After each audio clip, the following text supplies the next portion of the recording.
Welcome to session 10 of Business Law. In this session, we will cover performance of contract. Here, the topic covered are offer to perform or tender of performance, who must perform, contracts which need not to be performed, devolution of joint liabilities, devolution of joint rights, time, place and manner of performance. First we will understand offer to perform, right? So according to section 38, if a valid tender is made and is not accepted by the promisee, the promiser shall not be responsible for non-performance, nor shall he lose his rights under the contract. Means कि अगर promisee ही accept नहीं कर रहा है tender को, वो एक valid tender है, सारे वैलिड टेंडर एक सभी रूल्स को फॉलो कर रहा है, सारे प्रोविज़न को फुलफ़िल कर रहा है, लेकिन फिर भी प्रॉमिसी उसको एक्सेप्ट नहीं कर रहा, तो उस केस में it is not the responsibility of the promiser for non performance. He has all the rights reserve with himself only, right? So a tender or offer of performance to be valid must satisfy the following condition. Let us see what are the conditions. First condition is it must be unconditional. Unconditional means कि जो भी offer of performance है वो एक valid performance और offer तभी माना जाता है जब वो एक unconditional होता है. Means a conditional offer of performance is not valid and the promiser shall not be relieved thereby. So tender is said to be unconditional when it is made in accordance with the terms of the contract, right? So we can see it with the help of example. For example, X offers to Y the principal amount of loan, but this is not a valid tender because the whole amount of principal and interest is not offered. यहाँ पर X जो है Y को सिर्फ principal amount ही offer कर रहा है, interest offer नहीं कर रहा, तो ये एक वैलिड टेंडर की कैटेगरी में नहीं आएगा क्योंकि उसे प्रिंसिपल के साथ इंटरेस्ट भी पे करना पड़ेगा. We can see it with the help of another example. For example, X offers to deliver 100 bales of cotton to Y, right? Means X offer दे रहा है Y को for delivery of 100 bales of cotton, right? If Y sells his one machine to X, अगर वो एक machine बेच देता है तो ये क्या होगा? It is a conditional tender, right? Means अगर Y X को एक मशीन सेल करता है तभी वो डिलीवरी देगा, तो ये क्या हो गया? कंडीशनल टेंडर हो गया. So we are seeing that it must be unconditional, but it is with condition. That's why we'll consider it as invalid tender. Next is it must be made at proper time and place. Means ये एक stipulated time period पर और या फिर during business hours ही tender होना चाहिए, तभी उसको हम valid tender बोलेंगे, right? So it must be at proper time, that is at stipulated time. If there is an agreement as to time, or we can say during business hours, if there is no agreement as to time, then tender of goods or money before the due date is also not a valid tender, right? तो ये जो है एक proper time पे tender होना चाहिए, exercise होना चाहिए स्टिपुलेटेड टाइम पे. अगर तो एग्रीमेंट में मेंशन है तो उसी टाइम पे एक्सरसाइज होना चाहिए टेंडर, और अगर एग्रीमेंट में मेंशन नहीं है कि किस टाइम पे होगा तो ये during business hours tender perform किया जा सकता है, तभी ये एक वैलिड टेंडर होगा, राइट? और अगर ड्यू डेट से पहले ही इसको परफॉर्म किया जा रहा है तो ये एक वैलिड टेंडर नहीं होगा. For example, X offers by post to pay Y the amount he owes. X offer कर रहा है बाय पोस्ट Y को पेमेंट करने की, so this is not a valid tender because X is not able there and then to pay. Next is who must perform. कौन perform करेगा tender को? tender can be performed by the promisor himself, by the agent, or by, we can say, legal representative, right? So if this tender is performed by the promisor himself, that means कि जो भी promise किया गया है tender के लिए, वो promiser खुद ही सभी कंडीशंस फुलफिल करके और वो परफॉर्म कर रहा है, या फिर अगर प्रॉमिसर अवेलेबल नहीं है तो उसका कोई भी एजेंट उसके बिहाफ पे अपने प्रॉमिस को परफॉर्म कर सकता है, तो भी वो एक वैलिड टेंडर ही माना जाएगा.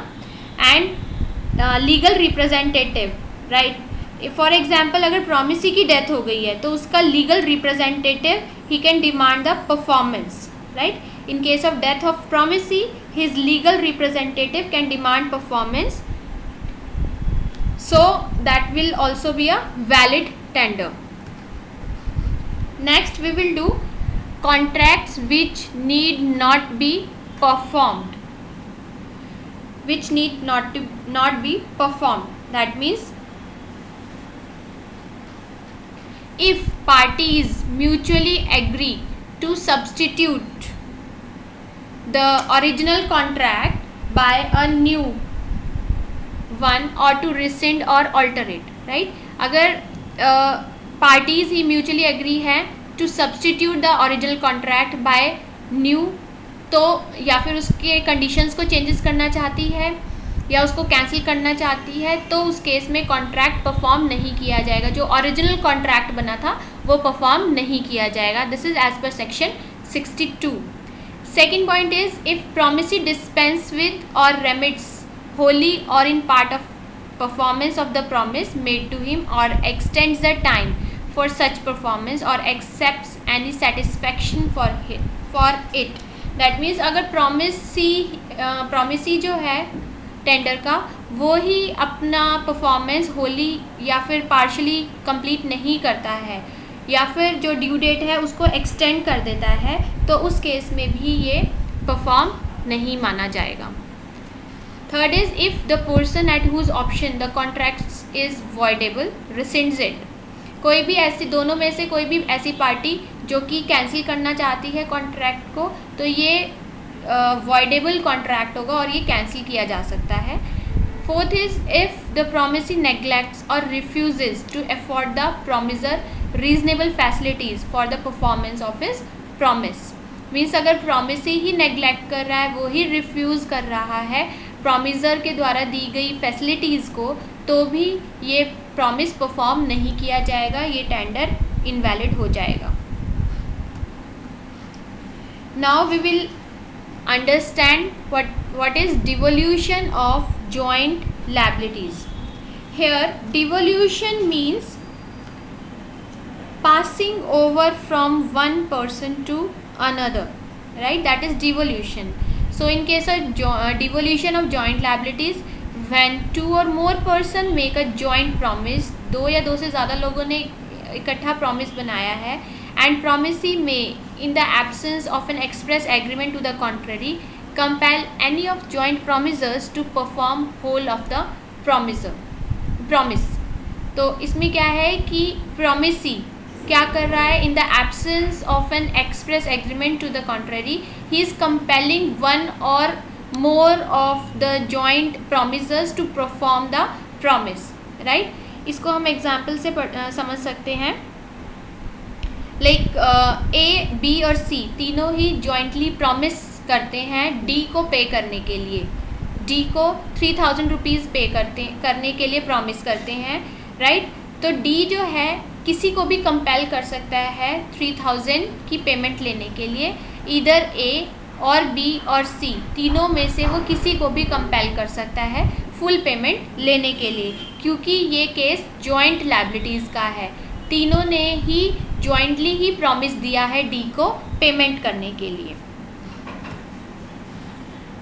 Second is when a person has made a promise to 2 or more person jointly, then unless a contrary intention appears from the contract, the right to claim performance rests with all the joint promises, and after the death of any of them, with the representatives of such deceased promisee jointly with the survivor or survivors, and after the death of the survivors also with the representatives of representative of all jointly. That means कि एक when a person एक promise करता है, एक person promise कर रहा है दो या दो से ज़्यादा persons के साथ, ठीक है, तो वो claim कर सकते हैं joint promises के साथ. Means promiser he has the right to claim the performance of the contract with all the joint promises. और अगर डेथ हो जाती है किसी की भी प्रॉमिसी की, तो वो उसके रिप्रेजेंटेटिव्स मीन्स प्रॉमिसी के रिप्रेजेंटेटिव्स के से वो क्लेम कर सकता है परफॉर्मेंस के लिए. For example, A in consideration of ₹5,000 lent to him by B and C. So here promises B and C jointly to repay them that sum with interest on a day specified. Means यहाँ पर B और C दोनों ही promise कर रहे हैं payment करने की A को, और वो एक इंटरेस्ट के साथ पेमेंट करेंगे और स्पेसिफाइड डेट पर करेंगे. बट क्या हुआ इसके बाद B he died. The right to claim the performance rest with B's representative jointly with C during C's life, and after C's death the representative of B and C jointly. right?